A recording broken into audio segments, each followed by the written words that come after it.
understanding ourselves through our interaction with our mothers. So recently, I've started reading this book called Mothers Who Can't Love.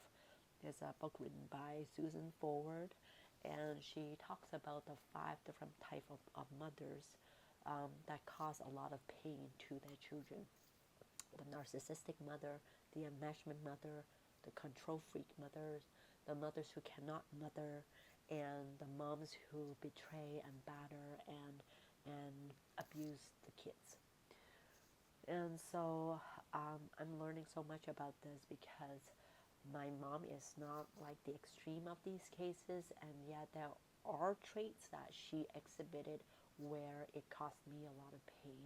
For example, a lot of times she would boast about herself, and then she would put me down thinking that, well, you're not as good as me, or things like that.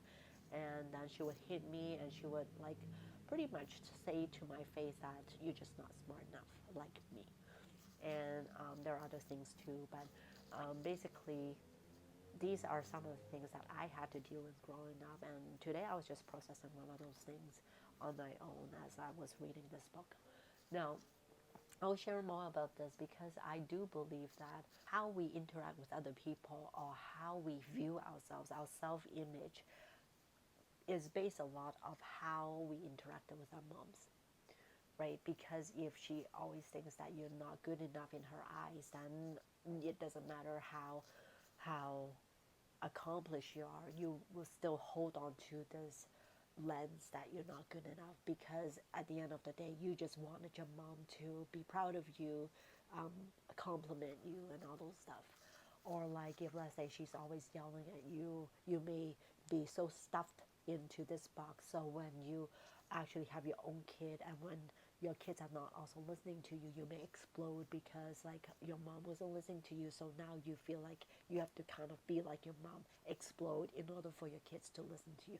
So all of these things, even though in some way or form we may think, oh, I don't want to be like my mom, at the end of the day we still pick up some kind of negative traits from them. It's just how development is like.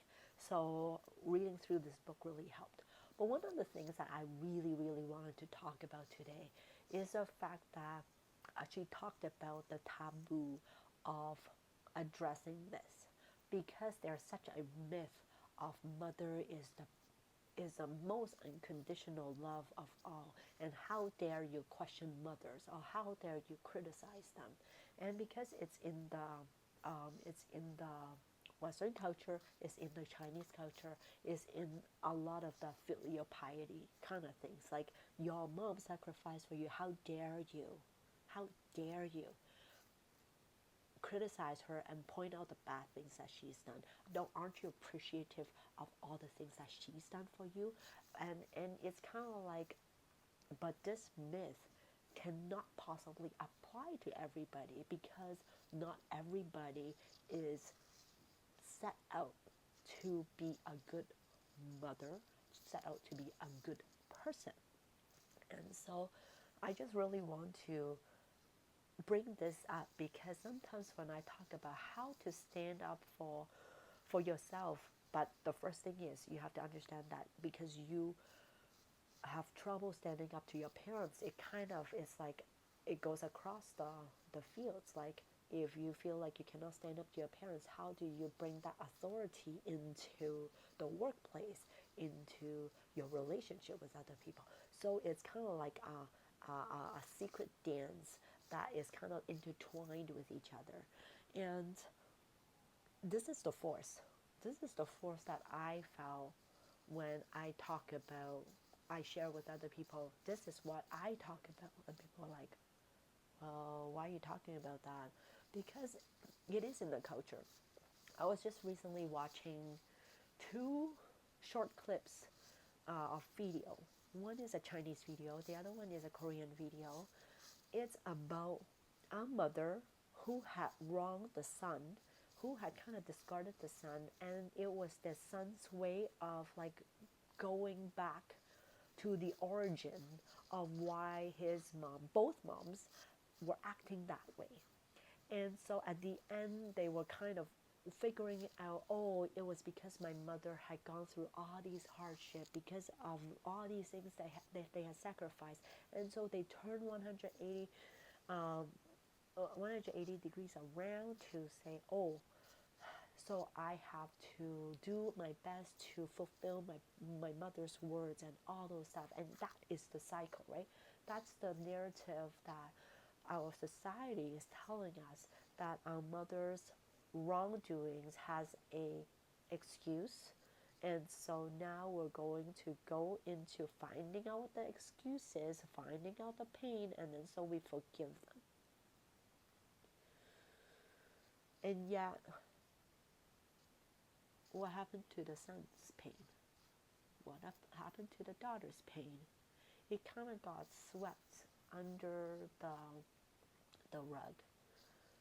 And I'm not dismissing the mom's pain. I know that when people are um, treating other people cruelly, or when they are unable to um, maintain a good relationship with other people, there is a reason behind it. And yet, what about the child's pain?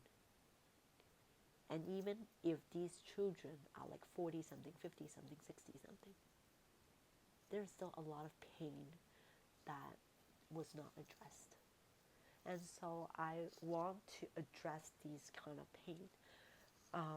And I know that maybe some mothers is like, well, why are you criticizing me? I have all these issues, blah, blah, blah. And I'm not talking to them. I'm talking to you. I'm talking to you who had been in pain, who you wanted your mother to be a different person than who you want them to be. I'm talking to you if you feel like you have been neglected, you have been put under the rug, pushed to one side, have been minimized, have been abused and neglected. I'm talking to you.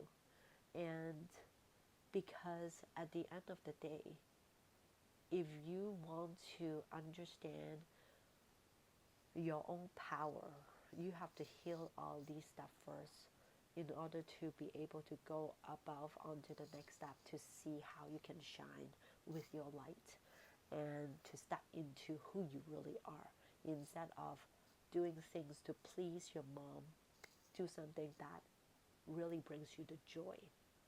And so I'm just in the process of working through this book, and I'll be sharing more of this. And if you are inspired to read this book, I would love for you to let me know what kind of ahas that you have gotten, or what kind of came up in your head. I would love for you to share with me. And I'll be diving more deeply into the different things that comes across my mind. And I think it needs to be looked at, because if we want to tap into our fullest potential, we have to address that. And our moms are the first person that is supposed to be closest to us, and that bond is what kind of shapes us for majority of our lives. And I want to bring this out to say, hey, as much as we can appreciate our mothers, we can also see, like, break free from these bonds, so we can be free to tap into our own strength and power, and to see who we are. So that's all I have for today. Until next time.